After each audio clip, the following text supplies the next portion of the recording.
I'm Michael Ross, and I am Professor of Public Health at the University of Texas. My presentation was on HIV, AIDS, and sexuality.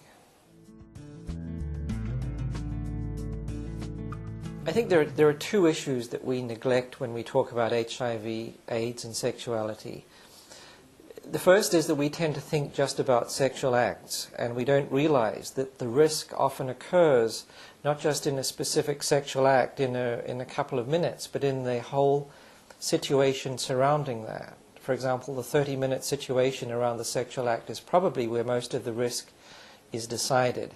Whether people are going to use condoms or not, whether they're going to use lubricant or not, what's going to happen, whether they're going to be drunk. So I think of the sexual situation as what we need to modify to change HIV and STD risks, and not just sexual acts, which are the end point of those situations. I think we need to talk in prevention about the situations that lead up to risk, so people have an awareness that they are getting into a situation which will culminate in risk.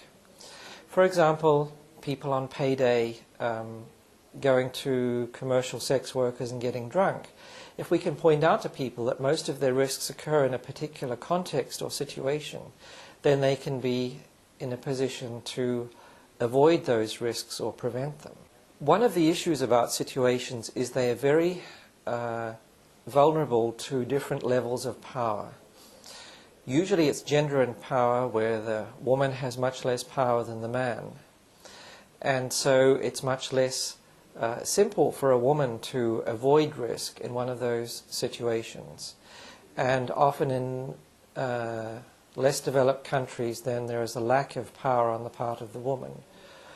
Or perhaps there's an age difference or some other difference in power that makes it much more difficult to be safe with regard to HIV, AIDS, and STDs.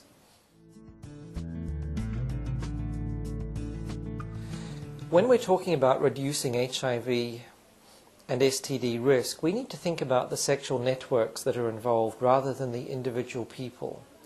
Because spread beyond one or two people depends on the sort of networks that they're connected to. And networks can be very different between countries and indeed between regions and urban and rural areas in different countries. So an awareness of the sort of sexual networks that are involved is key at a larger level to reducing HIV and STDs.